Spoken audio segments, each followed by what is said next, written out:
Je suis le professeur Bekay Fall, donc je suis responsable du service de biologie de l'hôpital principal de Dakar. En même temps, je suis coordonnateur du comité PCI de l'hôpital, prévention et contrôle de l'infection. Je vous rappelle que le Covid-19, c'est une pathologie qui se transmet de façon très rapide, qui est due à un virus, le SARS-CoV-2. Cette transmission rapide fait que si on ne fait rien, on peut passer très facilement de 400 cas actuellement à 1000, voire 10 000, voire 20 000. Ce n'est pas pour faire peur qu'on le dit. C'est ça qui risque de se passer si les mesures ne sont pas respectées par les populations. Et le masque rentre dans le cadre de ces mesures-là. Parce que la transmission se fait essentiellement de façon aérienne, surtout par les éternuements de la personne qui est atteinte, par la toux, mais également lorsque la personne parle fort. La personne touchée qui éternue, tousse ou bien qui parle fort devant vous, si vous êtes à une distance proche, moins de 1 mètre, ou bien même si vous êtes à une distance un peu plus éloignée, mais dans un endroit confiné. C'est pour cette raison que la toute première mesure, ce n'est pas les masques, c'est d'éviter les attroupements, que tout le monde respecte la distance. C'est la mesure de loin la plus importante. La transmission se fait sous forme de gouttelettes, on l'a dit et répété. Ces gouttelettes-là, généralement, tombent au sol avant d'atteindre la distance de 1 mètre.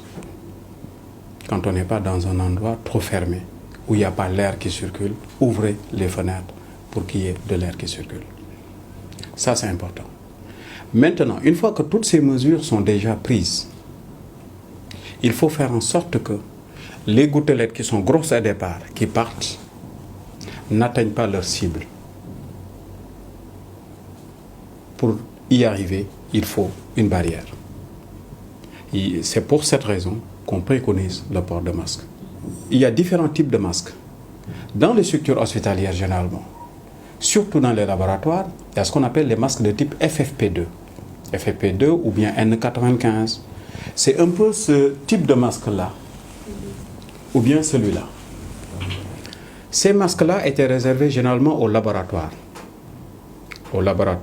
qui manipulaient surtout de microbiologie. Dans ce cadre du Covid, le personnel de soins, on lui demande de porter ce masque-là.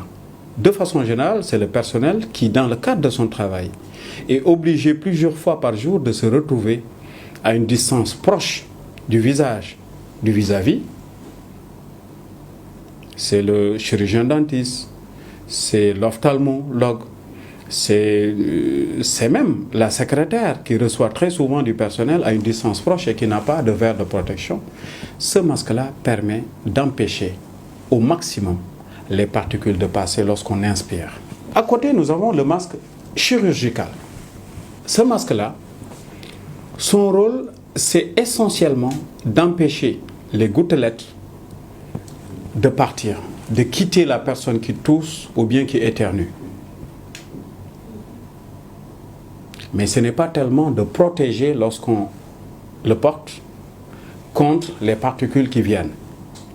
Si vous le portez et que vous êtes proche de quelqu'un d'autre qui ne porte pas ce masque-là, certes, ça va diminuer significativement la quantité de particules que vous auriez dû inhaler si vous n'aviez pas ça, ce masque-là, mais certaines peuvent passer. Surtout que les autres qui n'arrivent pas à passer se fixent dessus. À force d'inspirer, au-delà d'un certain temps, c'est pour ça que ces masques-là ont une durée de vie. Généralement, au bout de 3 heures à 4 heures de temps, on est obligé de les changer. Donc les autorités sanitaires ont eu la très bonne idée, comme ce qui a été fait dans d'autres pays, de proposer la mise en place de masques locaux. De masques locaux avec le même objectif. Encore une fois, ces masques locaux-là ne permettent pas totalement de bloquer les particules.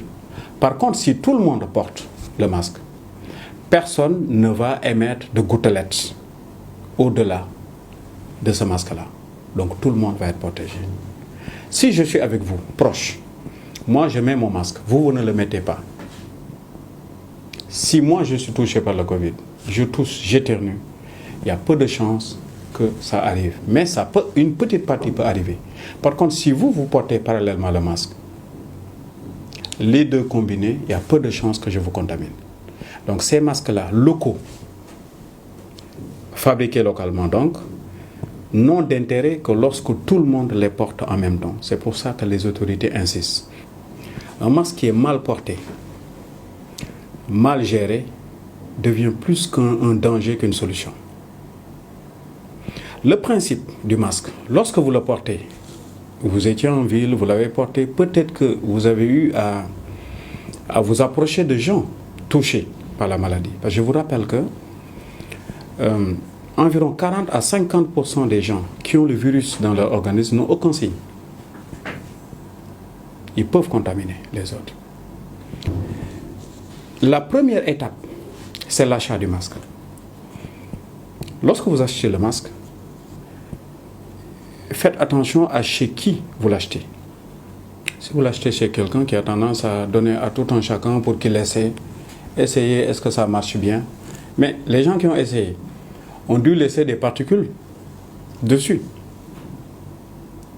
Il vous suffit juste d'essayer vous-même pour être contaminé, sans vous en rendre compte. Donc vous achetez un masque, vous n'êtes pas sûr. Autant que possible, achetez le masque dans des endroits sécurisés. Les masques locaux, vous les achetez dans la rue, achetez-en plusieurs, mais ne mettez pas encore, allez laver ça, et repasser et réutiliser le lendemain et donner à votre famille. C'est la première étape. La deuxième étape que je trouve importante, c'est comment porter cela. Il y a des masques qui ont des languettes par rapport aux oreilles.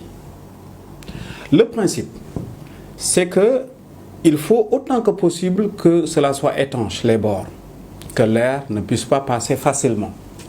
On n'aura jamais du 100%, mais qu'on s'approche de cela. Généralement, il y a une sorte de languette en fer ici qui permet de fixer bien.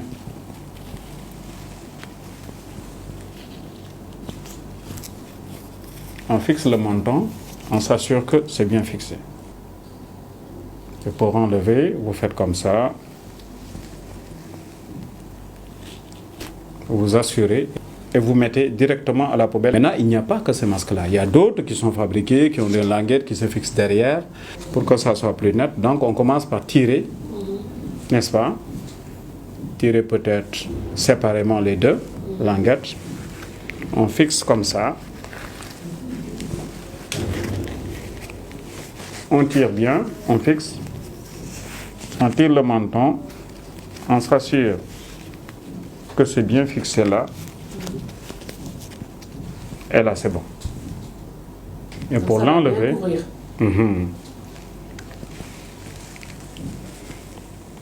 on enlève comme ça, doucement, et on met directement à la poubelle, au bout des 4 heures de temps.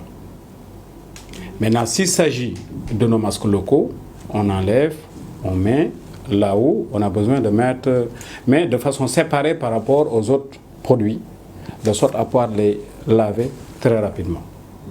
Maintenant, si vous n'êtes pas sûr de pouvoir laver ça immédiatement, vous mettez ça dans une solution d'eau de javel.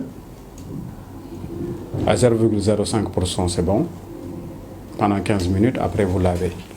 Mais ce passage n'est pas obligatoire. Vous pouvez laver avec de l'eau et du savon parce que c'est un virus fragile, encore une fois. Nous sommes en guerre contre un virus invisible, mais qui se transmet de façon très très rapide, on ne le dira jamais assez.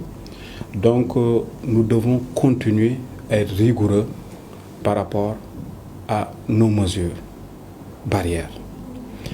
Éviter les attroupements. On vous a dit que quelqu'un qui est touché peut contaminer son vis-à-vis s'il est tout proche.